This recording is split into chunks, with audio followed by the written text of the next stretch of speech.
Colorado boys and girls, did you know you are this close to running mad? This, so small, this close.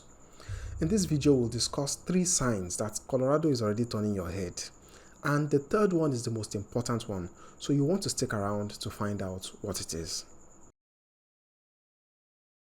The first symptom was popularized by musicians. According to them, whenever they smoke Colorado, Arizona, or Igbo, or whatever it may be, it takes them to a higher level, a level where things are more intense.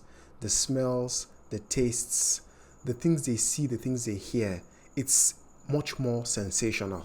And according to them, this intense experience serves as a source of inspiration for them to create great music, great art, and whatever other creative endeavors they engage in. But when we take a step back and analyze this thing they call inspiration, we see that they are hearing things that are not real. They are seeing things that are not real. They are sensing things that are not real in general. And according to the medical community, this is the first sign of madness. And you may ask why. Well, look for the average madman on the streets and you'll see them talking to themselves. Why are they talking to themselves? They are talking to themselves because they are seeing things that don't exist. They are hearing things that don't exist, and they are feeling things that don't exist. That's why sometimes you find a madman laughing by the side of the road.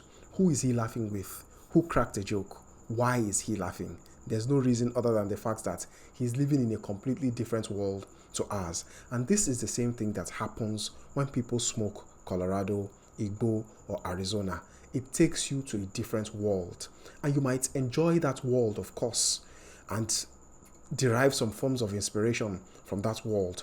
But this is still a symptom of madness beginning, because you are sensing things that don't exist, you are seeing things that don't exist, you are feeling things that don't exist, you are hearing things that don't exist. Can't you see the similarity between that sensation created by Arizona, Colorado, or Igbo and the experience of a madman?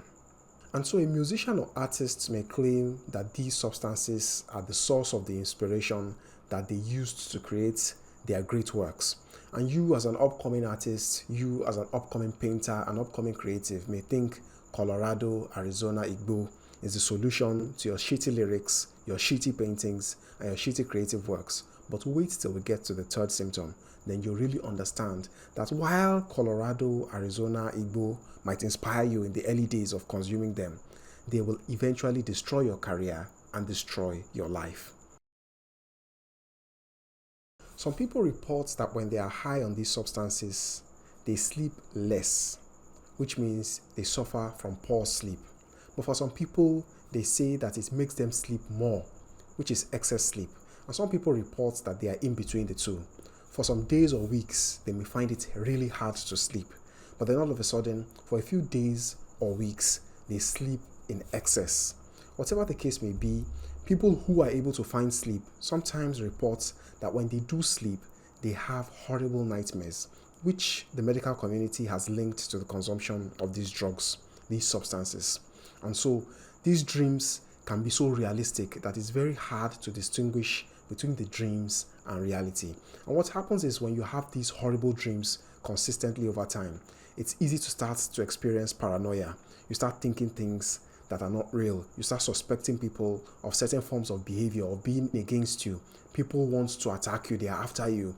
You start to feel anxiety. You start to feel anxious that something bad is about to happen to you. And so what happens in most cases is people go back to the Colorado that's caused this problem initially, either because they don't know or because they believe that it can solve the problem. But when you consume more of this Colorado, this Arizona, this Igbo, these substances overstimulate your brain because you're now consuming it in higher quantities. And when it overstimulates your brain, your heart beats faster. Your breathing becomes more shallow. You find it hard to breathe.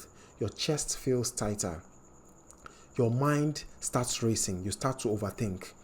And all of a sudden, you find yourself suffering a panic attack. And in most cases, for most people, they've become so addicted to this drug that even when they start to suffer panic attacks, paranoia, consistent anxiety, while they are using these drugs or while they are off these drugs, they still end up turning back to the same Colorado. But this time they may do things slightly differently. Maybe they change their dealer.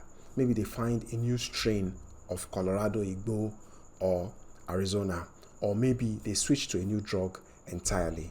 And some people get lucky, if we can call it that. They find a new dealer, a new strain of Colorado, Arizona, or Igbo, or a new drug entirely that helps them to feel calm and relaxed, that gives them that peace of mind that they need to function normally. And if you fall into this category, congratulations, good for you. But I still have some bad news for you. Just because you've escaped these symptoms, these side effects, anxiety, paranoia, poor sleep, just because you've escaped them in the short term, does not mean you've escaped the long-term consequences of drug addiction. But this video has gone on for too long. We'll discuss that bad news in the next video.